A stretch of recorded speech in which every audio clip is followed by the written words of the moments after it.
What does it truly mean to be free? Most people think freedom is about wealth, political rights, or the ability to do whatever you please. But Niccolò Machiavelli, the Renaissance thinker often painted as cold and ruthless, left us a different vision of freedom, one that is far more powerful and far more difficult to achieve.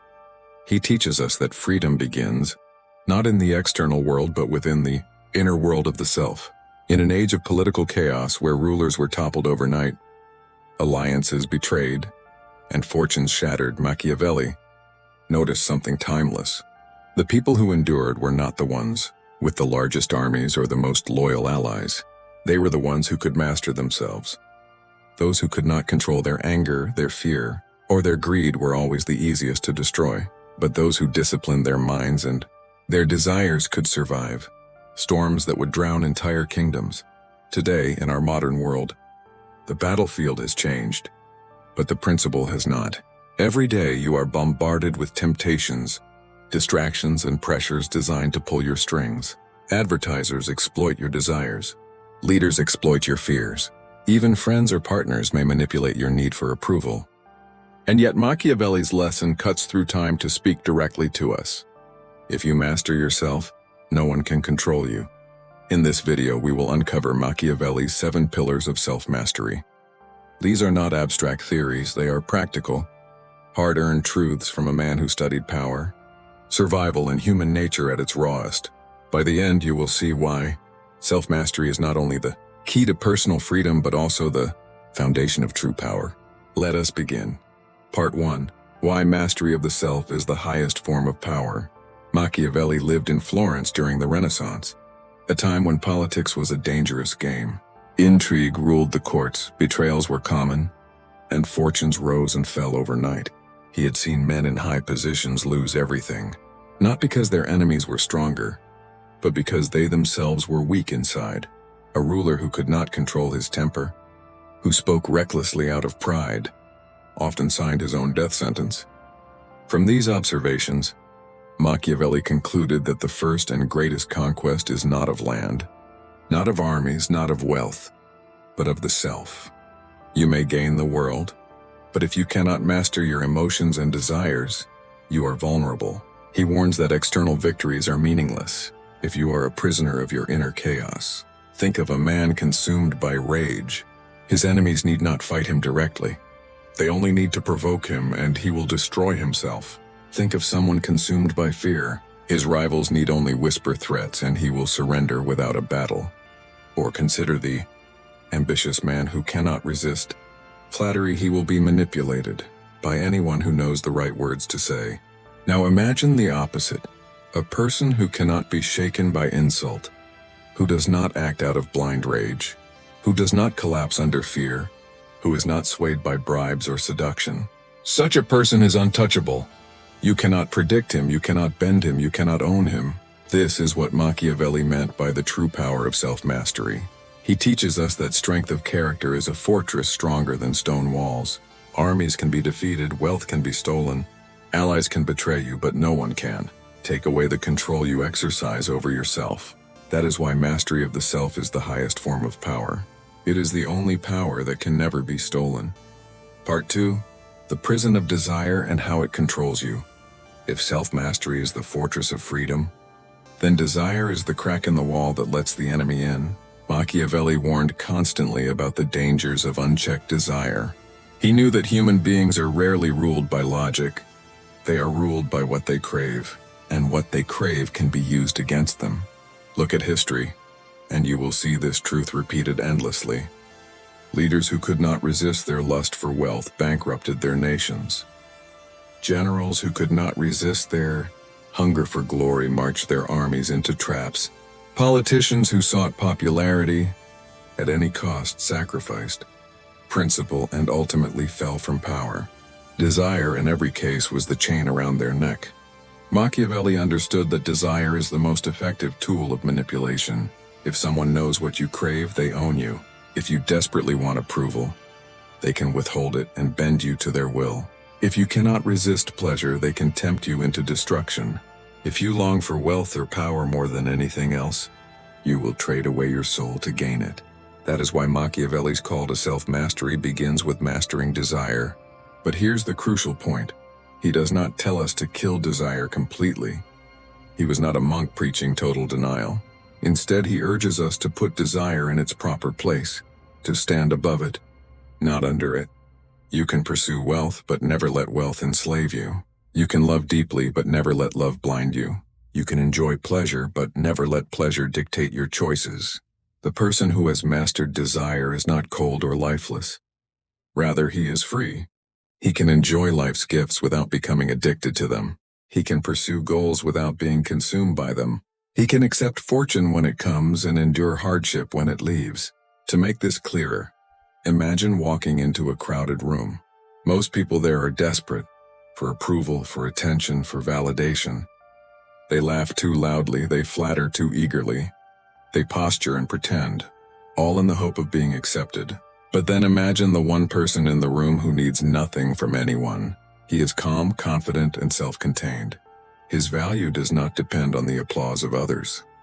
Who has more power in that room, the desperate many or the self-mastered one?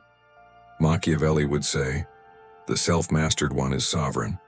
For desire is the invisible prison in which most people live their whole lives. But the moment you govern desire, you break free of that prison. And in that moment, no one can control you. Part 3. The discipline of emotion, turning weakness into strength. Machiavelli observed that men are rarely destroyed by their enemies. They are destroyed by their own inability to govern emotion. Anger, fear, envy, pride, these are forces that burn hotter than any external fire. If left unchecked, they consume judgment, cloud reason, and open the door for manipulation. Take anger as an example. A single insult can drive a man to foolish action, causing him to attack recklessly or speak words that cannot be taken back. His enemy need not outthink him. They need only provoke him. Fear operates in the same way. When fear takes control, a person retreats, surrenders, or betrays himself before the battle has even begun. Envy poisons relationships, pride blinds the mind, and lust weakens resolve. Machiavelli did not tell us to suppress emotion completely. That would be impossible and inhuman. Instead, he urged mastery. He argued that emotions should be disciplined, like soldiers in an army. Uncontrolled soldiers cause chaos. Disciplined soldiers bring victory. In the same way, emotions under command can be turned into strength. Anger, when controlled, becomes righteous courage. Fear, when managed, becomes caution and foresight. Pride, when moderated, becomes dignity. Even sorrow, when harnessed, can deepen empathy and wisdom. The problem is never the emotion itself. It is the lack of mastery over it. Machiavelli's lesson here is clear. Do not allow emotion to dictate your life. Be the general of your inner army. Let your feelings march in order, not in rebellion. The person who commands his emotions is unshakable. He can face insult without rashness, danger without panic, and success without arrogance. Such a person cannot be easily manipulated, for he lives not as a slave of passion but as its commander. Part 4. Independence of thought, thinking beyond the crowd. If desire and emotion enslave the heart, then conformity enslaves the mind. Machiavelli noticed that most people do not think for themselves. They follow the crowd, repeat what others say, and adopt opinions without question. This is not merely weakness, it is the perfect opportunity for control. Leaders, manipulators, and even friends can exploit conformity to steer people wherever they want. But the one who masters thought cannot be so easily led. Machiavelli believed that independent thinking is a cornerstone of self-mastery. He insisted that a wise person must learn to see beyond appearances, beyond words, beyond the noise of the masses. To think independently means questioning what others accept blindly, examining motives behind actions, and discerning truth in the midst of deception. Consider how propaganda works. If people are told the same message often enough, they believe it. Their minds become cages built from repeated lies. But the person who thinks critically, who asks, who benefits from me believing this? What is the hidden motive? What is the truth beneath appearances? Such a person cannot be caged. Machiavelli himself was accused of cynicism because he exposed uncomfortable truths.